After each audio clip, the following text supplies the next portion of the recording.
সাংগঠনিক পদাধিকারী তাদের উদ্দেশ্যে বলেছেন যে দিল পে লিখলো হামারা সরকার হোগা। দেখুন, এটা বিষয় হচ্ছে যে 21 সালে উনি এসে বলেছিলেন দিল কহ রা হ্যায় আপকি বার 200 পার, তো দিল তো টুট গয়া থা। তো ফির 24 সালে এসে বললেন লোকসভার আসন বাড়বে, আসন কমে 12 হয়ে গেল বিজেপির, দিল ফির টুট গয়া থা। তো আবার যদি এই ধরনের কোনো কথা বলেন তো তাহলে উনি তো ফ্লপ জ্যোতিষী। আর যে এমপি এমএলএ দের বিজেপি নিয়ে বৈঠক করেছেন তার অর্ধেক এমএলএ তো প্রাক্তন এমএলএ হয়ে যাবেন 2026-এর পর, আর যে এমপিদের নিয়ে বৈঠক করেছেন তারা প্রাক্তন এমপি হয়ে যাবেন 2029-এর পর। ফলে এখন রুটিন নিয়ম রক্ষার কিছু বৈঠকে অস্তমিত বিজেপি বাংলায় বঙ্গ বিরোধী, বাংলার বিরোধী, বাংলাকে বৈষম্য, বাংলাকে বঞ্চনা, বাংলার সঙ্গে প্রতিহিংসা, বাংলা ভাষাকে অপমান, বাংলার মনীষীদের অপমান, বাংলা ভাষা বললে পিটিয়ে হত্যা থেকে বাংলাদেশে পাঠানো, এক বাক্যে বাংলার মানুষ বিজেপির বিরুদ্ধে ভোট দেবে। এখন আবার এই রাজনৈতিক পর্যটক পরিযায়ী নেতা অমিত শাহ ভোট এলেই যিনি ডেলি প্যাসেঞ্জারি করেন, তিনি এই ধরনের তার মনে হয়েছে, তিনি বলছেন যার সঙ্গে অতীত বাস্তবের কোনো সম্পর্ক ছিল না, বাংলার উন্নয়নের, বাংলার মানুষের হৃদয়ের কথা এগুলো নয়, তো এবারও সেটা হবে না। উনি বলেছেন যে 3 থেকে 77 যদি একটা পার্টি হতে পারে তাহলে 200 কেন হতে পারবে না? তিনি 200 আসনের 3 থেকে 77 তারা একটা কারণেই হয়েছিলেন, কারণ এ রাজ্যের সিপিএম তারা নিজের নাক কেটে পরের যাত্রা ভঙ্গ করতে গিয়ে সিপিএম এর যারা লাল ঝান্ডা নিয়ে মিটিং মিছিল করতে ধর্মতলা, শহীদ মিনার, ব্রিগেডের দিকে যান, তারা বাড়ি গিয়ে বিজেপিকে ভোট দিয়েছেন। এই কারণে 3 থেকে 77 হয়েছে। এটা একদম বাংলা ভাষা শুনে নিন। তৃণমূলের ভোট কমেনি, সিপিএম এর ভোট কমে গেছে, কিছু জায়গায় কংগ্রেসের ভোট কমে গেছে। অন্ধ তৃণমূল বিরোধিতা করতে গিয়ে, নিজের নাক কেটে পরের যাত্রা ভঙ্গ করতে গিয়ে সিপিএম কালিদাসের মতো নিজের ডালে কুড়ুল মেরেছে। সিপিএম এর ভোটাররাই তো বিজেপির কাছে গেছে, সেই কারণে 3 থেকে 77 হয়েছে। সেটা আর বাড়বে না, সেটা এবার কমবে, কারণ সেই মানুষ যারা ভোট দিয়েছেন তারা বিভিন্ন উপকার পেয়ে তারা নয় সরাসরি ভোট দেবেন তৃণমূল কংগ্রেসকে, মমতা বন্দ্যোপাধ্যায়ের প্রার্থীদের, আর সিপিএম তারা তাদের ভোট আদৌ ফিরিয়ে আনতে পারে নাকি শুধু মুখে বড় বড় কথা বলে তারা সময় কাটাবে, সেটা তো ভোটের রেজাল্টেই দেখা যাবে। 200 লক্ষ্যমাত্রা ধার্য করে দিলেন দলকে, সেটা 21 সালেও দিয়েছিলেন।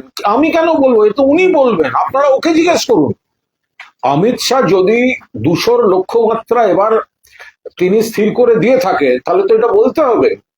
21 সালেও তো আবকি বার 200 পার, তো তখন 200 পার বলে 77-এ থমে গেছিল, সেটা এখন কমতে কমতে 60-60 কোথাও একটা গেছে।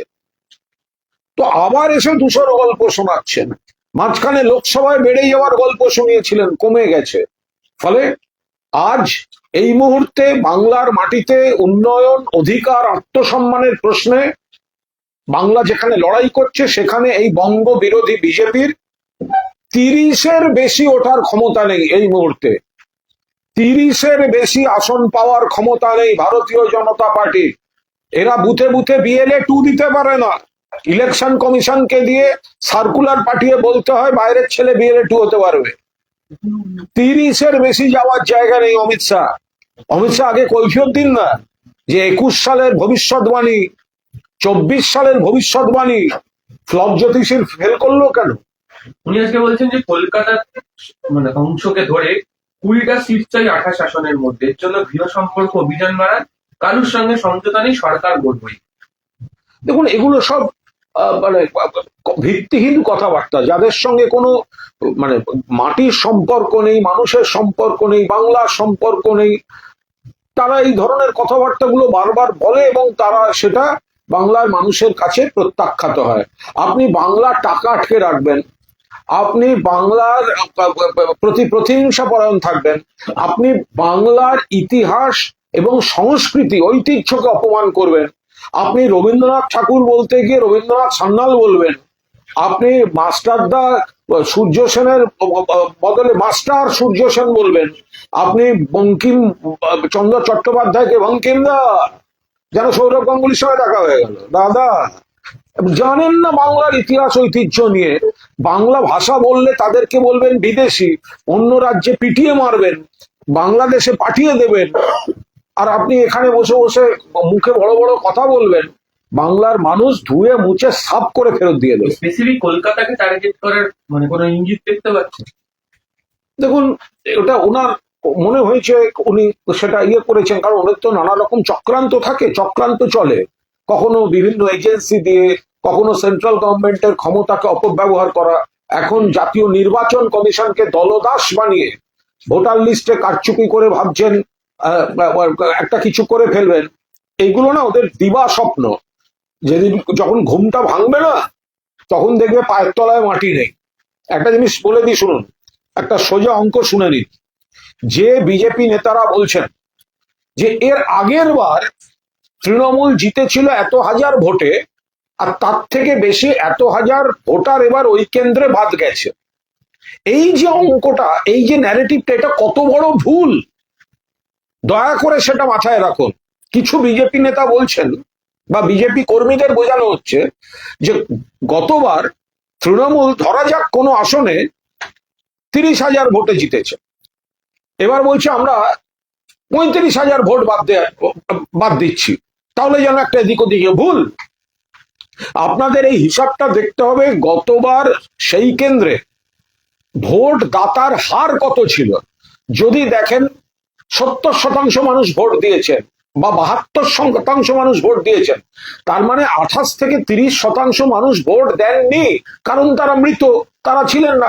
সেই অংশটাই রিফ্লেক্টেড হচ্ছে কিন্তু এলিমিনেশনের সঙ্গে, তার সঙ্গে জেতা হারার মার্জিনের কোথাও কোনো সম্পর্ক নেই। আর বিজেপির অ্যাসাইনমেন্ট নিয়ে এই নির্বাচন কমিশন ভাবছে বৈধ ভোটারদের হ্যারাস করে বৈধ ভোটারের নাম কাটবে।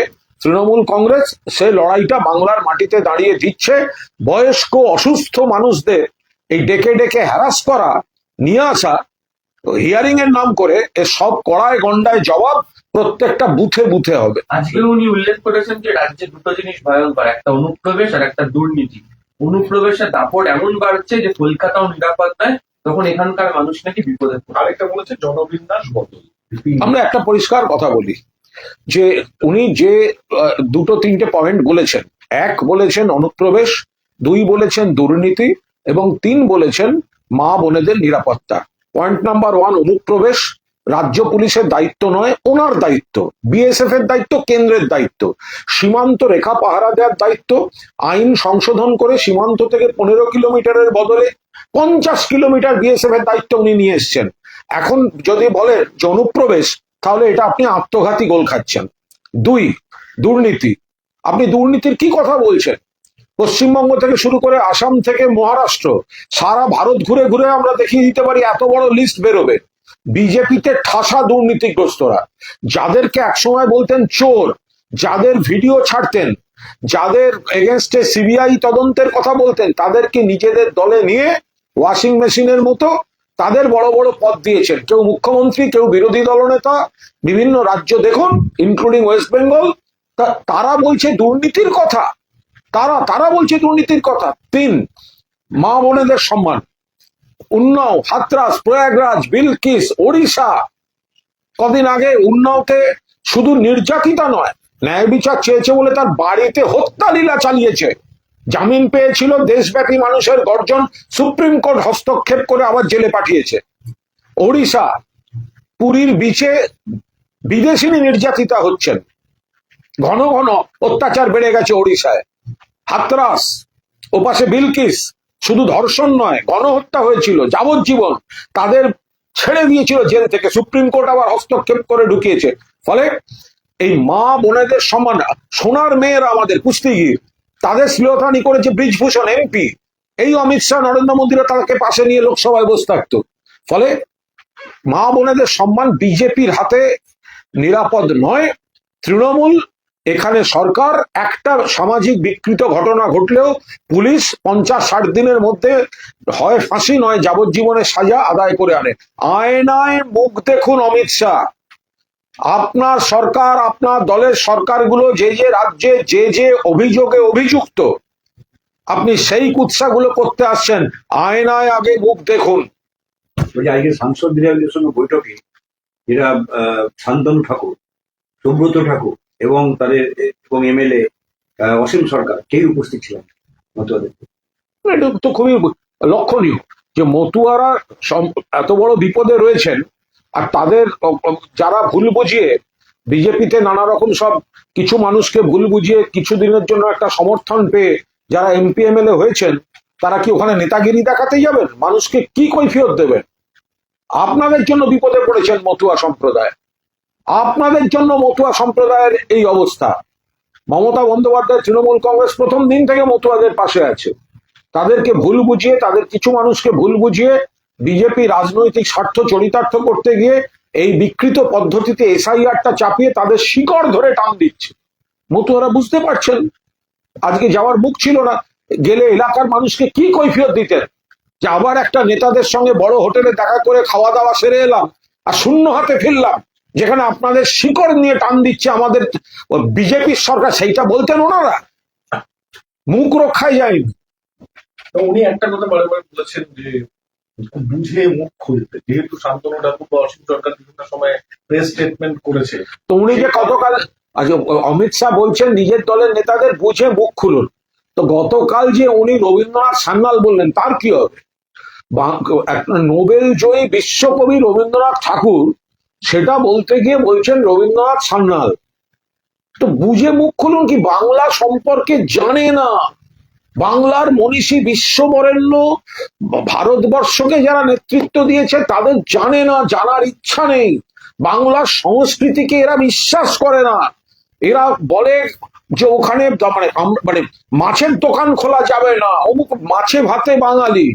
বাঙালির যে সৃষ্টি, বাঙালির সাহিত্য, বাঙালির খেলা, বাংলার খাদ্যাভ্যাস, এই গোটা বিষয়টাকে এরা দেখতে পারে না। তো ফলে তিনি আবার অন্য নেতাদের বড় বড় কথা কি বলছে। বলছি যে অর্চনা মজুমদার, শুভেন্দু অধিকারী পশ্চিমবাংলার নারী নিরাপত্তা নিয়ে বলছেন যে পশ্চিমবঙ্গে বছরের শেষ দিনে পশ্চিমবঙ্গে লজ্জা, মহিলাদের উপর হিংসার ঘটনা একের পরে ঘটে যাচ্ছে। ক্যানিং এর ঘটনা নিয়ে বলছে যে আমরা বিচলিত। দেখুন, সামাজিক কোনো খারাপ ঘটনা হলে পুলিশ দেখছে, আর বিজেপি শাসিত রাজ্যগুলোর যে গ্রাফটা রয়েছে সেটা যে ভয়ঙ্কর উদ্বেগজনক, সেটা নিয়ে শুভেন্দুবাবু বা অর্চনা মজুমদার এরা বলুন যে উন্নাওতে কি হলো, ওই কুলাঙ্গার না কি নাম, কুলদীপ সেঙ্গার, কি হলো বিলকিসের পরিবার। শুধু এদের শুধু নির্যাতন হচ্ছে না, ন্যায় বিচার চাইলে এদের বাড়ির লোকদের খুন করে দিচ্ছে। ওড়িশা কি অবস্থা, পরের পর নারী নির্যাতন। পুরীর সি বিচে বিদেশিনীকে নির্যাতন দেখতে পাচ্ছে না? একের পর এক বিজেপি শাসিত রাজ্যগুলোর কি কাণ্ড কারখানা ঘটছে। বলছি এটা তালিকা মানে তথ্য দিয়েছেন শুভেন্দু অধিকারী, সেখানে বেশ কিছু সংস্থার ছেড়ে যাওয়া নিষেধ, ইন্ডাস্ট্রি ক্যাপাসিটি নিয়ে তারা বলছেন যে রাজ্যের কি অবস্থার কথা। এবং গতকাল অমিত শাহ সাংবাদিক সম্মেলনে এই প্রসঙ্গে অবতারণা করেছিলেন, সেটাকেই তৈরি করেছে। আমরা পরিষ্কার ভাবে যেটা বলছি সেটা হচ্ছে আগের থেকে এ রাজ্যে 34 বছরের বাম শাসনের থেকে এ রাজ্য শিল্পে এখন জোয়ার চলছে, জোয়ার চলছে। সে বড় শিল্প, ভারী শিল্প, শিল্পের সম্প্রসারণ, তথ্য প্রযুক্তি শিল্প, বহুজাতিক ব্র্যান্ডগুলো আসা, মাঝারি শিল্প, হস্তশিল্প, কুটির শিল্প, স্বনির্ভর গোষ্ঠী ভিত্তিক শিল্প, কৃষিভিত্তিক শিল্প, সবেতে এখানে রোজগারও বাড়ছে, কর্মসংস্থানও বাড়ছে। শুভেন্দুবাবু যে সমস্ত কথা বলেছেন তিনি দয়া করে মনে রাখবেন যে এনএসডিপিতে পার ক্যাপিটা যেটা হিসেব, তাতে চূড়ান্ত বিপর্যস্ত অবস্থা যে রাজ্যগুলোর, সেটা হচ্ছে বিহার, উত্তরপ্রদেশ, মণিপুর, আসাম, মধ্যপ্রদেশ এবং ছত্তিশগড়। এদের মধ্যে মিলটা কি বলুন তো? এদের মধ্যে মিলটা হচ্ছে প্রত্যেকটাই হচ্ছে বিজেপি শাসিত। আমরা উল্টো দিক দিয়ে যেটা বলে দিতে পারি যে আমরা এখানে জিএসডিপি যতটা বেড়েছে, প্রায় 4.41 টাইমস বেড়েছে। পার ক্যাপিটা ইনকাম কার্যত ট্রিপলড হয়ে গিয়েছে। 2011-12 সালে যেটা ছিল 51,543 টাকা, সেটা বার্ষিক হিসাবে 2024-25 গিয়ে 1,63,467 টাকায় গিয়ে দাঁড়িয়েছে। সবচেয়ে বড় কথা, 1,72,00,000 মানুষকে দারিদ্র সীমার নিচ থেকে তুলে আনা গেছে। মনে রাখবেন, যে সময়টা করোনা লকডাউন ছিল, সারা দেশে মাথাপিছু আয় পড়ে গেছিল, আর পশ্চিমবঙ্গে মাথাপিছু আয় বেড়ে গেছিল। কারণ এখানে বিকল্প অর্থনীতি আছে, মানুষের হাতে টাকা, মানুষের রোজগার, রাজ্য সরকার তার দায়িত্ব পালন করেছে। ফলে এই তথ্যগুলো সমানে দেখিয়ে দিয়ে চলেছে যে মানুষ উপকার পাচ্ছেন, শিল্পক্ষেত্রে পাচ্ছেন, বিকল্প অর্থনীতিতে পাচ্ছেন, কর্মসংস্থানে পাচ্ছেন। মাননীয় মুখ্যমন্ত্রী আরো চেষ্টা করছেন, কেন্দ্রীয় সরকার 2,00,000 কোটি টাকা বকেয়া রেখেছে, সেগুলো পেলে আরো কাজ করতে পারবেন। আচ্ছা, আজকে কিছুক্ষণ আগেই কেন্দ্রীয় স্বরাষ্ট্র মন্ত্রকের তরফ থেকে একটা সিদ্ধান্ত নেওয়া হয়েছে, সেটা যে কেএলও নেতা জীবন সিংহ সহ কোচ যারা নেতা, তাদের দেশের যে কোনো প্রান্তে ঘোরার অনুমতি দিল স্বরাষ্ট্র মন্ত্রক। এবং দুদিন ধরে একটা শান্তি বৈঠক চলছিল কেএলও, তারপরেই এটা হয়। এবং এই জীবন সিংহ তো একাধিকবার বিভিন্ন মমতা বন্দ্যোপাধ্যায় সব যোগ করে দিচ্ছি দাদা, কেএলও তরফে যে বিবৃতি দেওয়া হয়েছে সেখানে তারা বলছে যে এই বৈঠক শেষে তাদের যে দাবি, নতুন রাজ্য, রাজবংশী ভাষাকে, কোচ ভাষাকে অষ্টম তপশিলে অন্তর্ভুক্ত করা, ইত্যাদি ওদের যে দাবিগুলো, নতুন রাজ্য সহ যে দাবিগুলো, সেই দাবিগুলো নিয়ে আলোচনা হয়েছে এবং দাবি পূরণের বিষয়টি দেখা হবে এমন আশ্বাস তারা পেয়েছে। নতুন দেখুন, এটা অত্যন্ত স্পর্শকাতর বিষয়। এটা খতিয়ে না দেখে আমরা কোনো মন্তব্য সেভাবে করাটা ঠিক নয়। আমাদের নেতৃত্ব এবং সংশ্লিষ্ট এলাকার সকলেই গোটা বিষয়টা বিশ্লেষণ করে দেখছেন। কিন্তু যদি ভারতীয় জনতা পার্টি মনে করে যে এইভাবে কোনো একটি অংশের মানুষকে আলাদা হয়ে যাওয়ার কোনো দাবিকে হাওয়া দিয়ে কোনো বিচ্ছিন্নতাবাদী কোনো অস্থিরতা তৈরি করার খেলা খেলবে, তাহলে কিন্তু তারা আগুন নিয়ে খেলছেন। বাংলাকে কোনো অবস্থায় ভাগ করা কিন্তু যাবে না। মাননীয় মুখ্যমন্ত্রী ওই এলাকাগুলিতে বিপুল উন্নয়ন, রাজবংশীদের জন্য বিভিন্ন ধরনের প্রকল্প, পদক্ষেপ, সরকারি ব্যবস্থা সমস্ত কিছু নিয়েছেন। মানুষ ভালো আছে। এখন এই বিষয়টা ওদের বৈঠক নিয়ে সবিস্তারে না জেনে আমরা কোনো মন্তব্য করব না। শুধু এটুকু বলতে পারি যে বাংলা তার প্রতিটি প্রান্ত নিয়ে অবিচ্ছেদ্য বাংলা, এবং বাংলার প্রতিটি প্রান্তই অবিচ্ছেদ্য, তারা উন্নয়নের আওতায় আছে, মাননীয় মুখ্যমন্ত্রীর সামাজিক সুরক্ষা কবচের মধ্যে আছে। যদি কেউ ইচ্ছাকৃত পরিকল্পনায় ষড়যন্ত্র করে হাওয়া দিতে চায় যে তোমরা এই করো, এইটা তোলো, পেরিয়ে যাবে বলো, আমরা তোমাদের কিছু ব্যবস্থা করছি, সেটা নিশ্চিতভাবে শান্তিকামী, উন্নয়নকামী মানুষ, ওই এলাকারই মানুষ, রাজবংশী মানুষই তার বিরোধিতা করবেন। দুদিন আগেই তো অসম থেকে রাজবংশীদের চিঠি দেওয়া হচ্ছিল নাগরিকত্ব নিয়ে, তো তখন তো পাশে কে ছিল? তো তৃণমূল ছিল। তো ফলে তৃণমূল সেই এলাকার মানুষের পাশে আছে, মানুষ জানে। এই নির্বাচন এলেই এই বাংলা ভাগে রাজনীতি, বিজেপি বারবার এটাকে নিয়ে এসছে। এটাকে বিজেপি কোন রকম মানে ওরা যত বাংলা, এই যে ভোট এলেই বিজেপি বাংলা ভাগের রাজনীতি করে, যতবার এগুলো করবে তত বেশি করে বাংলার থেকে প্রত্যাখ্যাত হবে। এরা বাংলার শত্রু, এরা ভোট এলে বাংলাকে ভাগ করতে চায়, এরা বাংলার গরিব মানুষকে কাজ করিয়ে পয়সা দেয় না, এরা বাংলার বকেয়া টাকা দেয় না, এখান থেকে ট্যাক্স তুলে নিয়ে যায়, কিন্তু এখানকার টাকা এখানে দেয় না। বাংলার ইতিহাস ঐতিহ্যকে অসম্মান করে, বাংলার মনীষীদের অসম্মান করে, বাংলা ভাষাকে অসম্মান করে, বলে বাংলা ভাষা বলে কোনো ভাষা নেই। বাংলা ভাষা অন্য রাজ্যে বললে পিটিয়ে মেরে দিচ্ছে বাংলাদেশি বলে, বাংলা ভাষায় কথা বললে বাংলাদেশে পাঠিয়ে দিচ্ছে, কোর্টের রায় নিয়ে তারপর ফেরাতে হচ্ছে। ফলে এই আগা গোড়া বঙ্গ বিরোধী পার্টি বিজেপি, এদের বাংলার মাটিতে কোনো জায়গা নেই। বিসিআই এর পক্ষ থেকে তাদের সূত্র মারফত কতগুলো বিষয় জানানো হচ্ছে। প্রথম কথা, তারা বলছেন যে সূত্র মারফত তারা যেটা জানাচ্ছেন যে টিএমসি এনশিওর করবে যে গ্রাউন্ড লেভেল পলিটিক্যাল রিপ্রেজেন্টেটিভরা তারা কোনোভাবেই ইলেকশন কমিশনের কোনো স্টাফকে সেক্ষেত্রে কোনোভাবে থ্রেটেনিং করবে না? এগুলো নিয়ে কোনো উত্তর দেবো না। এখন সূত্রের মাধ্যমে মানেটা কি? তো আমরা তো মানে আমাদের কর্মীরা কেন থ্রেট করতে যাবে? আবার নির্বাচন কমিশনের কোনো অফিসার যেন বিজেপির দালালের কাজ না করে, সেটা ওনারা গ্যারান্টি দিন। যদি আমাদের কোনো কর্মী দেখেন যে একটা জেনুইন বয়স্ক লোককে টেনে আনা হচ্ছে হিয়ারিং এর নামে, আমাদের যদি কোনো BLA2 এবং স্থানীয় নেতৃত্ব দেখেন জোর করে নাম কেটে দেওয়ার চেষ্টা হচ্ছে, তো তারা প্রতিবাদ করবেন না? আমাদের কর্মীরা কেউ হামলা করছে না, কিন্তু ওনারা বলুন যে ওনারা যেন দলদাসের ভূমিকা পালন না করেন। যদি করেন তাহলে সেই এলাকার মানুষ তো প্রতিবাদ করবে। আগামী মাসে আবার প্রধানমন্ত্রী তিনি সফরে আসছেন। এই তো স্বাভাবিক, এখন তো উনি আসবেন, ওনাকে তো এই সময়ই দেখা যায়। ভোট এলেই তো আসেন এসব পরিযায়ী পাখি, এসব রাজনৈতিক পর্যটক। ভোট এলে বাংলার কথা মনে পড়ে কেন? বাংলার আচ্ছা, এই যে নরেন্দ্র মোদী আসবেন, এই খালি হাতে আসবেন তো, বাংলার বকেয়াগুলো টানবেন না।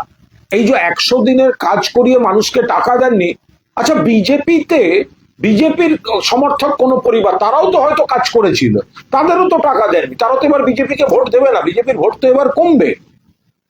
অনেক গরিব মানুষ তো বিজেপি তো কেউ না কেউ তো একটা ভোট দিয়েছিল, তো তাদেরও তো টাকা দেননি, সেই টাকা তো মমতা ব্যানার্জি দিয়েছেন। ফলে উনি বারবার আসবেন আর ফাঁকা হাতে আসবেন, বাংলার প্রাপ্য দেবেন না। মতুয়াদের অনিশ্চয়তার কালো মেঘ দূর করার কোনো নির্দেশনামা দেবেন না, যেগুলো তৃণমূল দাবি জানিয়ে যাচ্ছে। তো সুতরাং উনি আসবেন, যাবেন, পরে ভোটে বিজেপি হারবে, এগুলো তো স্বাভাবিক ব্যাপার।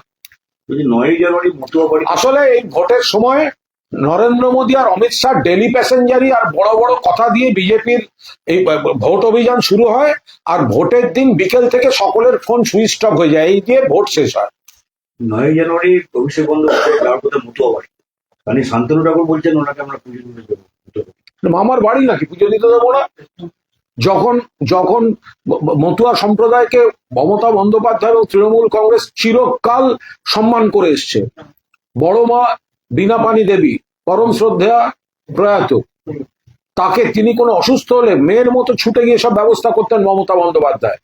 ওই এলাকায় বিপুল উন্নয়ন করেছেন মমতা বন্দ্যোপাধ্যায়, তৃণমূল কংগ্রেস পাশে আছে। ফলে অভিষেক বন্দ্যোপাধ্যায়ের কি কর্মসূচি সেটা নিয়ে আমি কোনো মন্তব্য করব না, কিন্তু কেউ যদি বলেন এটা করতে দেবো না, এটা করতে দেবো না, এইসব করে কিন্তু অভিষেক বন্দ্যোপাধ্যায় বা তৃণমূল কংগ্রেসকে ঠেকিয়ে রাখা যাবে না। আপনার আগে যদি মানিজ্যত থাকে তাহলে গিয়ে মতুয়াদের সামনে দাঁড়িয়ে আগে তাদের নাগরিকত্বটা কবে হবে সেটা বলুন, তৃণমূল কংগ্রেস দাবি করছে।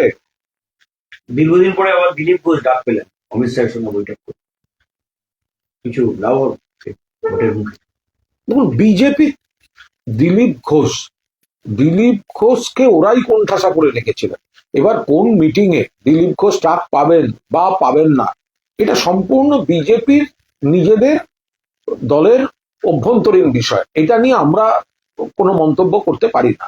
কিন্তু দিলীপ ঘোষকে আমরা চোখে দেখছিলাম, তাকে এরা মিলে কোণঠাসা করেছে দিলীপ ঘোষকে। দিলীপ ঘোষের সঙ্গে আমাদের নীতিগত আদর্শগত লড়াই আছে, উনিও আমাদের সমালোচনা করেন, আমরাও ওনার সমালোচনা করি, কিন্তু বিজেপিতে ওনাকে তো ক্রমশ কোণঠাসা করা হয়েছে। একটা সিটিং এমপি দিলীপ ঘোষ যতই বসুন, তাঁর তো সুকান্ত মজুমদারের মুখের দিকে তাকালেই মনে হবে সিটিং এমপি ঘ্যাঁচ ঘোচ করে দিলীপ ঘোষকে কেটে দিয়ে পাঠিয়ে দিয়েছিল দুর্গাপুরে গিয়ে হারাতে। তো এরা তো দিলীপ বাবুর শুভানুধ্যায়ী নয়, এরা তো দিলীপ বাবুর পিঠে ছুরি মেরেছে। ফলে এখন দিল্লি এসব একটা দেখাতে চাইছে, কোনো মাস্টারমশাইকে পাঠিয়েছে, 4টে দুষ্টু ছেলেকে একসঙ্গে বসিয়েছে, তার মানে কি সব শান্ত হয়ে যাবে? অমিত শাহ আজকে বিধায়কদের সঙ্গে বৈঠকে বলেছেন যে টিকিট পেতে গেলে তাদের হচ্ছে পরীক্ষায় পাস করতে হবে, প্রতিদিন অন্তত করে 5টি করে পথসভা করতে হবে, যোগ্যতা প্রমাণ করতে হবে। ভোটের সময় এসে পরীক্ষা, কি আর কি হচ্ছে? এটা ওনাদের দলের নিয়ম হতে পারে যে এখন যারা পথসভা করবে তারা টিকিট পাবে। আশ্চর্য কথা, সারা বছর শীত গ্রীষ্ম বর্ষা মমতা বন্দ্যোপাধ্যায়ের যে স্লোগান, মমতা বন্দ্যোপাধ্যায় ভরসা, মানুষের পাশে থাকতে হবে। যখন 100 দিনের কাজ করার পর একটা গরিব মানুষ টাকা পাননি, তখন এই এমপি এমএলএরা কোথায় ছিলেন? যখন 100 দিনের কাজ করিয়ে সেন্ট্রাল গভর্নমেন্ট টাকা দেয়নি, তখন এই এমপি এমএলএরা কোথায় ছিলেন? একদিনের জন্য বলেছে দিল্লিকে যে টাকাটা ছেড়ে দিন, তখন তো বলেছে আমরা টাকা আটকে দিতে বলছি। এখন পথসভা করলে হবে? বাংলার সব শ্রেণীর মানুষকে বঞ্চিত করেছে এই বিজেপি। শুধু ধর্ম ধর্ম করে রুটি কাপড় আর মাকান ভুলিয়ে দিতে পারবেন? এটা কোনো পরীক্ষা হলো? মমতা বন্দ্যোপাধ্যায়ের দল তৃণমূল কংগ্রেস সারা বছর মানুষের পাশে থাকে, আর ভোটের দুদিন আগে টিকিট পেতে গেলে পথসভা করতে হবে। ওই ভোটের আগে যেমন নরেন্দ্র মোদী আর অমিত শাহ রাজনৈতিক পর্যটক পরিযায়ীরা এসে ঢোকে, সেই এই মডেল বাংলায় চলতে পারে না। লাস্ট একটা বলবো যে মালদার চাঁচল আর কোচবিহার এই দুটো সভা করার কথা ছিল শুভেন্দু অধিকারী, পুলিশ পারমিশন নেই, হাইকোর্ট আজকে পারমিশন দিল। এ বারবার আইনের হাইকোর্ট ব্যাপারে তো কোনো টেকনিক্যাল কি বিষয় এটা পুলিশ বা প্রশাসন বলতে পারবেন, আর বাকিটা যখন হাইকোর্ট দিয়েছে তার মধ্যে কেন মন্তব্য করতে যাবে?